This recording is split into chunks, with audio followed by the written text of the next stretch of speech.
What is 4R? 4R বলতে কি বোঝো, আর এই 4R কিসের সঙ্গে যুক্ত রয়েছে? 4R ফুল ফর্ম কি? আজ আমরা এই সকল প্রশ্নের উত্তর নিয়েই আমরা 4R এর ক্লাস শুরু করছি। এখানে আমাদের মূল আলোচনার বিষয় হবে 4R সম্পর্কে আলোচনা, এবং এই 4R কার সঙ্গে যুক্ত রয়েছে। তো প্রথম থেকে অবশ্যই মনোযোগ সহকারে ভিডিওটা দেখবে, যাতে তোমরা বুঝতে পারো এখানে আমরা কি আলোচনা করছি, এর বিষয়বস্তুটা বুঝতে পারো, এখান থেকে যাতে তোমাদের হেল্পফুল হও, তার জন্যই আমরা এই ক্লাসটা দিচ্ছি। অবশ্যই প্রথম থেকে শেষ পর্যন্ত দেখো। তো চলো আমরা শুরু করছি আমাদের নেক্সট ক্লাস, যেখানে আমরা এই 4R সম্পর্কে বিস্তারিত আলোচনা করব। এর আগের ক্লাসে আমরা বর্জ্য ব্যবস্থাপনার প্রয়োজন নিয়ে আলোচনা করেছি। সেখানে আমরা বর্জ্য ব্যবস্থাপনা বলতে কি বোঝো তাও বিস্তারিত আলোচনা করা রয়েছে। তার লিঙ্ক ডেসক্রিপশন বক্সে দেওয়া থাকবে, অবশ্যই তোমরা সেখানে গিয়ে দেখে নেবে। তো আজকের আমাদের মূল আলোচনার বিষয় হলো 4R কি, এবং এই 4R এর ফুল ফর্ম কি, কোন কিসের সঙ্গে এই 4R যুক্ত রয়েছে। তো চলো শুরু করছি। প্রথমে বলে দিই 4R এর ফুল ফর্মগুলো একটু বলে দিই, যে 4R বলতে কি কি রয়েছে। রিসাইক্লিং, রিফিউজ, রিইউজ আর রিডিউস। এদের বাংলা আক্ষরিক অর্থগুলো একটু বলে দিই। রিসাইক্লিং অর্থাৎ রিসাইক্লিং অর্থাৎ পুনর্বিকিরণ হয়েছে, পুনরায় তাকে ফিরিয়ে আনা, পুনর্বিকিরণ। রিফিউজ মানে প্রত্যাখ্যান, রিইউজ মানে পুনরায় ব্যবহার, আর রিডিউস অর্থাৎ পরিমাণগত হ্রাস হয়েছে। এই চারটে ফুল ফর্ম আমরা বলে দিলাম। তো চলো নেক্সট কি বলছে। এই যে 4R ব্যবস্থা আমরা কি, আগের ক্লাসে আমরা বর্জ্য ব্যবস্থাপনা আলোচনা করেছিলাম। বর্জ্য ব্যবস্থাপনার যে বর্জ্য পদার্থগুলোকে সম্পূর্ণরূপে নিঃশেষ করে দেওয়া, বর্জ্য পদার্থগুলোকে যাতে সম্পূর্ণরূপে নিঃশেষ করে দেওয়া যায় বা পুনরায় ব্যবহারের যোগ্য করে তোলার ব্যবস্থাকে বিজ্ঞানীদের ভাষায় কি বলা হয়েছে, বর্জ্য ব্যবস্থাপনা বা ওয়েস্ট ম্যানেজমেন্ট।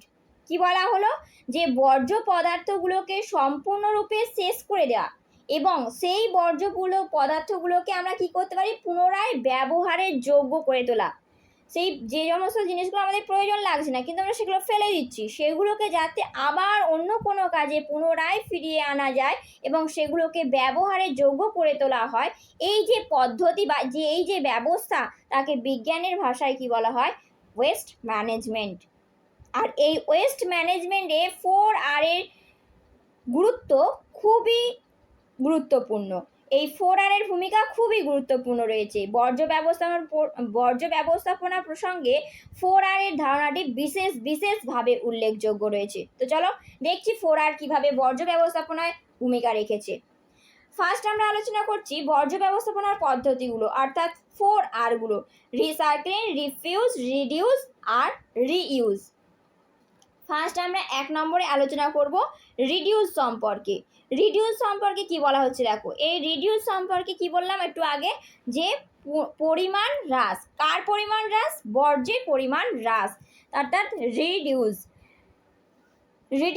অর্থাৎ আধুনিক কালে আমরা দেখতে পাচ্ছি, বর্তমানে যে সময় আমরা বসবাস করে আছি, সেখানে দেখা যাচ্ছে আধুনিক কালে মানুষ নিজেদের দরকার, খুব একটা দরকার না পড়লে বা দরকারে এমন অনেক কি রয়েছে, যে যাতে পরিবেশের সঙ্গে সামঞ্জস্য রাখতে হচ্ছে আমাদের জীবগুলোকে, তাই এমন কোনো কাজ বা এমন কোনো জিনিস ব্যবহার করছে না যাতে পরিবেশের অসুবিধা হতে পারে। তাই কি করছে, আধুনিক মানুষ বিনা দরকারে এমন কোনো জিনিস ব্যবহার করে যা পরিবেশের বর্জ্যের পরিমাণ বাড়ায়। এবার কি হচ্ছে, মানুষ অনেক সময় দেখা যায় যে মানুষ যেগুলো প্রয়োজন নয় সেগুলোও ব্যবহার করছে। এই জায়গাটাকেই মানুষকে সচেতন করতে হবে, যে যেটা খুবই প্রয়োজন সেটাই ব্যবহার করো, যেগুলো অপ্রয়োজন সেই অপ্রয়োজনীয় জিনিসগুলোকে কমাতে থাকো। এইটার ব্যাপারে মানুষকে সচেতন করানো হচ্ছে, যে যেগুলো অপ্রয়োজন সেই সমস্ত দ্রব্যগুলোকে যাতে ব্যবহার না করে পরিবেশে বর্জ্য কমানো যায় সে সম্পর্কে সচেতন। কিন্তু যদি তা না করে আমরা যেগুলো প্রয়োজন নয় সেগুলোকেও যদি নিয়ে আসতে থাকি, অনুযায়ী জিনিসপত্র ব্যবহার করি, তাহলে পরিবেশে কিন্তু বর্জ্যের পরিমাণ বৃদ্ধি পাবে। তাই এই জায়গাটায় মানুষকে সচেতন করতে হবে, যে যেগুলো প্রয়োজন সেগুলোকেই ব্যবহার করো, যেগুলো প্রয়োজন নয় সেগুলো ব্যবহারের পরিমাণ কমাতে থাকতে হবে। তবেই কি হবে, বর্জ্যের পরিমাণ কমতে থাকবে, অর্থাৎ বর্জ্যের রিডিউস হতে থাকবে। বোঝা গেল? মূল বিষয়বস্তুটা বলে গেছে। চলো নেক্সট হবে রিইউজ। রিইউজ মানে পুনরায় ব্যবহার করা। কিভাবে করতে হবে? আমাদের সবসময় উচিত, প্রতিটা মানুষেরই উচিত যে যেটি ব্যবহার নয় সেটা, যেটা খুবই প্রয়োজন সেটাকে ব্যবহার করা, যেটা অপ্রয়োজন সেটাকে ব্যবহার না করা। কিন্তু সেটিকে কিভাবে পুনরায় ব্যবহার করা যায় সেই সম্পর্কে বিশেষভাবে চিন্তা ভাবনা রাখতে হবে, যে যেটা আমাদের ব্যবহার করেছি এবং এই ব্যবহারের জিনিসটা আমাদের প্রয়োজন মিটে গেছে, তারপরেও এটাকে আমরা কিভাবে পুনরায় অন্যভাবে আমরা ব্যবহার করতে পারি সেটাকে আমাদের নজর রাখতে হবে। সবসময় আমাদেরকে এটা খেয়াল রাখতে হবে যে যে জিনিসটা আমরা ব্যবহার করলাম সেই জিনিসটা যাতে আমরা পুনরায় আবার ব্যবহার করতে পারি সেই সম্পর্কে আমাদের বিশেষ চিন্তা ভাবনা রাখতে হবে। যেমন কোনো বস্তুকে যখন আমরা একবার ব্যবহার করলাম, একবার ব্যবহার করার ফলে ফেলে দিলাম, যদি ফেলে না দিয়ে সেই জিনিসটাকে আবার কোনো প্রয়োজনীয় বিভিন্ন দ্রব্যের থেকে চমৎকার ঘর সাজাতে, আমাদের বিশেষ করে যেমন হয় আমরা বাড়িতে যারা হাউসওয়াইফ হয়ে থাকেন তারা অনেক সময় কী হয়, পোড়া যে পুরনো যে জামা কাপড়গুলোকে কী হয় অনেক সময় ফেলে দেয়, সেইগুলোকে যদি ফেলে না দিয়ে সেইগুলো থেকে শৌখিন জিনিস, অনেক শৌখিন ঘর সাজানোর ক্ষেত্রে অনেক শৌখিন জিনিস তৈরি করা যেতে পারে। সেই রকমই যদি আমরা যে জিনিসটা একবার ব্যবহার করে আমরা ফেলে দিচ্ছি সেগুলোকে আমাদের সব সময় ভাবতে হবে যে এই জিনিসটা ফেলে না দিয়ে এটাকে আমরা আবার কিভাবে চমৎকারভাবে কোনো জিনিস, নতুন কোনো জিনিস বা নতুন কোনো রূপে ফিরিয়ে আনতে পারি, এই ভাবনাটা আমাদেরকে সবসময় মাথায় রাখতে হবে। তাই কখনোই একটা জিনিসকে আমরা একবার ব্যবহার করে ফেলে দেব না, যার ফলে কি হবে, সেই জিনিসটা যদি থেকে আর একটা নতুন কোনো রূপ নিয়ে ফিরে আসে সেটাকে হবে রিইউজ, অর্থাৎ একবার ব্যবহার করলাম সেটাকে আবার একটা নতুন রূপে আবার ব্যবহার করা হবে, এটাকে বলছে রিইউজ। বোঝা গেল? বা পুনরায় ব্যবহারে করে তোলা হলো। নেক্সট পয়েন্ট আছে, অর্থাৎ রিফিউজ। আমরা কিভাবে কোন জিনিসগুলোকে রিফিউজ করব। আমরা রিফিউজ করব পরিবেশে দূষণ মুক্ত রাখতে গেলে। আমরা যদি ভাবি আমাদের পরিবেশটাকে আমরা দূষণ মুক্ত রাখবো, যদি দূষণ মুক্ত রাখতে চাই তাহলে কিছু দ্রব্য সামগ্রীকে সম্পূর্ণ আমাদের প্রত্যাখ্যান করতে হবে। কিছু দ্রব্য সামগ্রী আছে যেগুলোকে আমাদের প্রত্যাখ্যান করা উচিত, কিন্তু এইটা মানুষের সচেতনতার অভাবের জন্য মানুষ জানে প্লাস্টিকের ব্যবহার আমাদের খুবই স্বাস্থ্যের পক্ষে, পরিবেশের পক্ষে সব দিক দিয়ে ক্ষতিকারক। তবু কিন্তু যদি দেখা যায় আমাদের চোখের সামনে সব থেকে বেশিরভাগ জিনিসই আমরা কিন্তু প্লাস্টিকের ব্যবহার করছি, প্লাস্টিক ও থার্মোকল, যেটাকে পুরোপুরিভাবে বর্জন করা প্রত্যেকেরই দরকার, যে প্লাস্টিকের জিনিস বা থার্মোকল। কিন্তু এটাই সব থেকে বেশি, আমরা যদি সকাল থেকে সন্ধ্যা পর্যন্ত যদি আমাদের রুটিন দেখি বা রুটিন ফলো করি, দেখব যে সেখানে আমরা কি করি, বেশিরভাগ জিনিস ব্যবহার করি প্লাস্টিকের।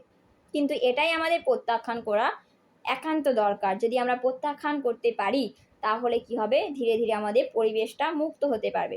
শুধু আপনি একা করলে হবে না, সবাইকে আমাদেরকে সংঘবদ্ধ হতে হবে, অর্থাৎ সবার মনে চেতনা দিতে হবে, যে সবাইকে সচেতন করতে হবে যে প্লাস্টিক আমাদের যেমন পরিবেশকে দূষণ করছে তার সাথে সাথে আমাদের শারীরিক অবস্থাও খারাপ হয়ে উঠছে, অর্থাৎ আমরা শরীর অসুস্থ হয়ে পড়ছি ধীরে ধীরে। তাই আমাদের প্রত্যাখ্যান অর্থাৎ রিফিউজ করা একান্ত দরকার থার্মোকল ও প্লাস্টিকের জিনিস। নেক্সট রিসাইকেল, অর্থাৎ এই যে নেক্সট আমরা আলোচনা করছি রিসাইকেল বলতে আমরা কি বুঝছি। রিসাইকেল শব্দের আক্ষরিক অর্থ, অর্থাৎ বাংলায় যদি আমরা ভাবি যে পুনঃবিকিরণ বলতে বোঝানো হয় যেটাকে আবার একবার ব্যবহার করা হয়েছে সেটাকে আবার পুনরায় ব্যবহারের যোগ্য করে তোলা, তাকে বা পুনরায় ব্যবহার করে তাকে ফিরিয়ে আনাকেই বলা হচ্ছে পুনঃবিকিরণ।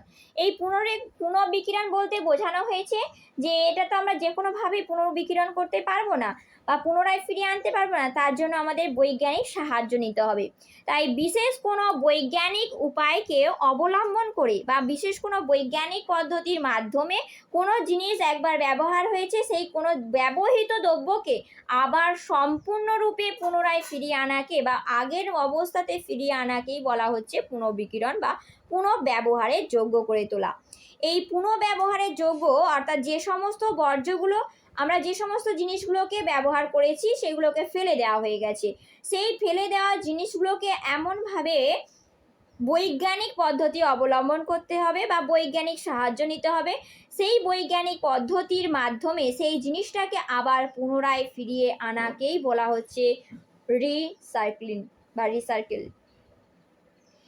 যেমন এখানে উদাহরণ হিসাবে আমরা কি বলতে পারি, উদাহরণ হিসাবে কলকাতা শহর, অর্থাৎ আমরা দেখেছি কলকাতা শহর বড় শহর, কিভাবে কলকাতার কি পরিস্থিতি এবং কলকাতা শহরের পরিবেশটাও আমরা দেখেছি, অনেকেই দেখেছি।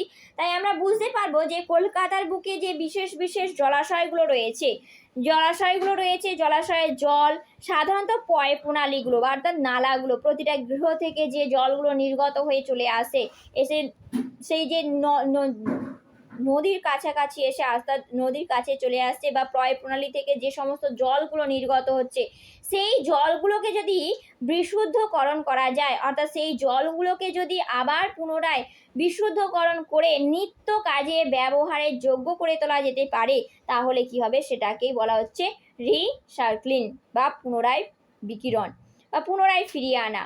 তাহলে কি বলা গেল, যে যে জলগুলো নির্গত হচ্ছে পয় প্রণালী থেকে বা গৃহস্থলীর নানা কাজে যে সমস্ত জলগুলো ব্যবহৃত হচ্ছে, সেগুলোকে কি হচ্ছে, নালার মাধ্যমে ফেলে দেওয়া হচ্ছে। সেই জলগুলোকে যাতে বিশুদ্ধকরণের মাধ্যমে নিত্য প্রয়োজনীয় জল হিসাবে আমরা ব্যবহার করতে পারি, তাহলে সেটাই হবে পুনর্বিকিরণ বা রিসাইক্লিং। এটা সম্ভব হবে একমাত্র বৈজ্ঞানিক পদ্ধতি অবলম্বনের মাধ্যমে। রিফিউজ, রিউজ ও রিডিউস, এই চারটে মিলেই আমরা মোট আলোচনা করলাম 4R। তাহলে বোঝা গেল হোয়াট ইজ 4R বা what is 4R waste management. তো এই ছিল আমাদের 4R নিয়ে ছোট্ট একটি ক্লাস, যেখানে আমরা 4R নিয়ে বিস্তারিত আলোচনা করলাম। যদি ভালো লাগে অবশ্যই লাইক কমেন্ট শেয়ার করবেন। নেক্সট ক্লাসে আসছি।